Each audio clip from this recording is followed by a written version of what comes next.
The Avatars. Many people today know the word avatar from the movie or from a personal icon in computer lingo. What is an avatar? Avatar is a Hindu term to describe a direct incarnation of the divine to ascend mankind. This is arguably similar to the Christians' concept of Jesus, the Son of God, incarnation to the earth in human flesh. Periodically, the Supreme Lord Vishnu descends upon the earth in animal or human forms, and the mission is to save the world from the increasing evil. There are 10 avatars of Vishnu, 4 in the form of animals, 6 in the form of humans. As animals, 1. Matsya the fish, 2. Kurma the tortoise, 3. Varaha the boar, 4. Narasimha the half-lion, and as humans, 5. Vamana the dwarf, 6. Parashurama the sage, 7. Rama, 8. Krishna, 9. Gautama Buddha, and 10. Sri Kalki. The following are the shortened stories of several avatars, which are similar to the Abrahamic religion's stories. Some similarities are very easy to spot, some are not. When it is time to analyze the similarities deeper, I will bring your attention to the ones which are not easily spotted.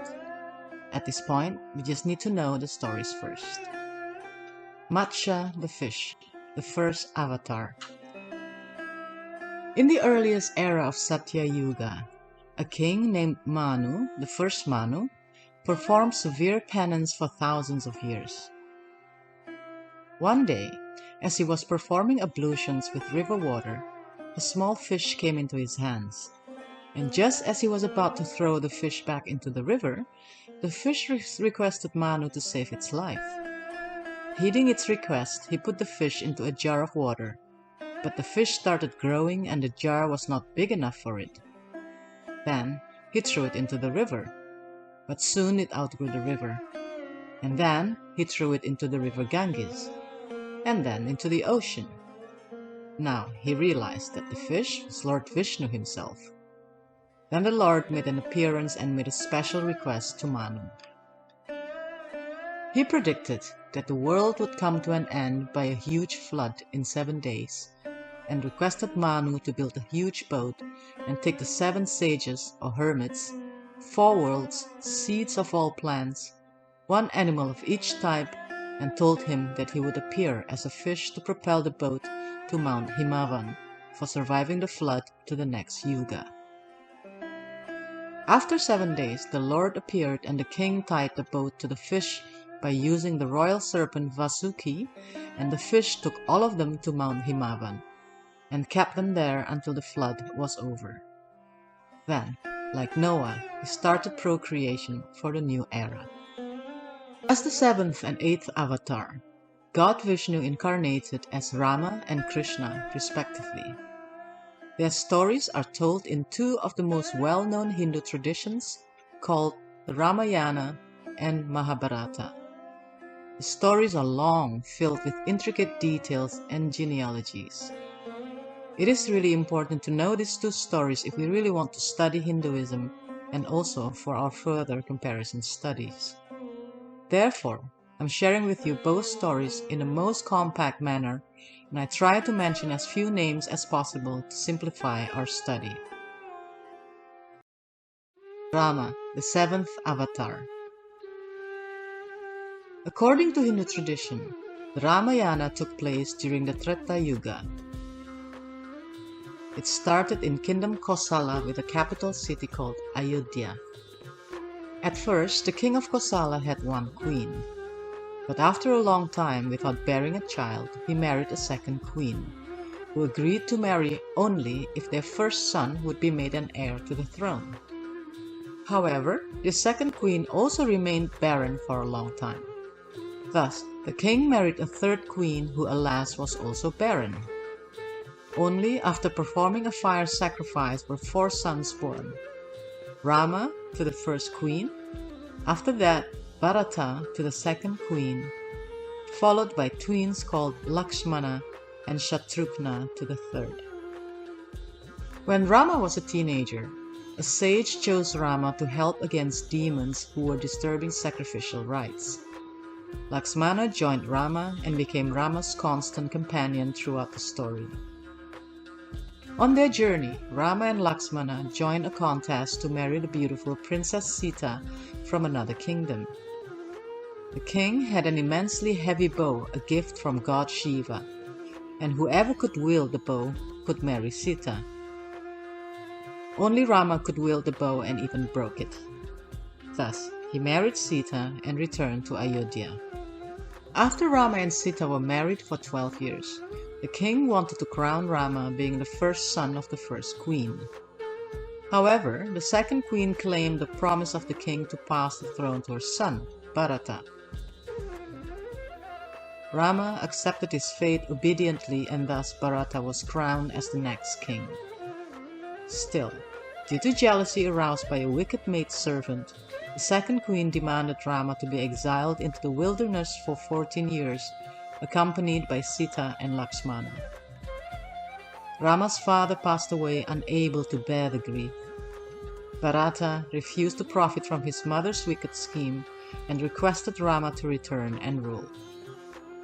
But Rama determined to carry out his father's order and refused to return before the exile was over. Thus, Bharata carried Rama's sandals and kept them on the throne while he ruled as Rama's regent. While they were in the forest, a female giantess tried to seduce the two brothers. Failing in this, she attempted to kill Sita. Lakshmana stopped the giantess by cutting off her nose and ears. The giantess was a sister of the giant king demon Ravana, king of Lanka, i.e. Sri Lanka or Ceylon. When Ravana heard about the event, he sent a shapeshifter to assume the form of a golden deer to appear in the forest. Sita was entranced by the beauty of the deer and pleaded Rama to capture it. Rama did so while leaving Lakshmana to watch over Sita. However, Lakshmana too had to leave Sita when he heard Rama's voice calling Sita. As soon as Sita was alone, Ravana came to Sita disguised as an ascetic, requesting Sita's hospitality. Then, the evil Ravana forcibly carried Sita away to Lanka. Jatayu, a demigod vulture, tried to rescue Sita, but was mortally wounded. Rama and Lakshmana, learning about Sita's abduction from Jatayu, immediately set out to save her. At Lanka, Sita was kept under heavy guard. Ravana demanded Sita to marry him, but Sita, eternally devoted to Rama, refused. At the meantime, Rama and Lakshmana joined force with Hanuman, an ape-like incarnation of the divine, to release Sita from Ravana. Hanuman assumed a gargantuan form and made a colossal leap across the ocean to Lanka. There, he explored the demon city and found out the location where Sita was held. Then Hanuman destroyed the trees, buildings, and killed Ravana's warriors. Then he allowed himself to be captured, but then managed to release himself, leaping from roof to roof while setting fire to Ravana's citadel, and finally made the giant leap back from the island. Having received Hanuman's report on Sita, Rama and Lakshmana proceed with their allies towards the shore of the southern sea. With the help of the monkeys, they constructed a floating bridge known as Ramsetu across the ocean. Then the princess and their army cross over to Lanka. A lengthy battle ensued and Rama killed Ravana. On meeting Sita, Rama asked her to undergo Agni Pariksha, test of fire to prove her purity, since she had stayed at the demon's palace.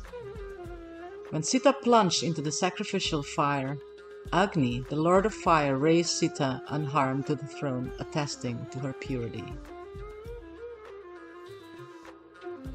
At the expiration of his term of exile, Rama returned to Ayodhya with Sita and Lakshmana, where he was crowned as king.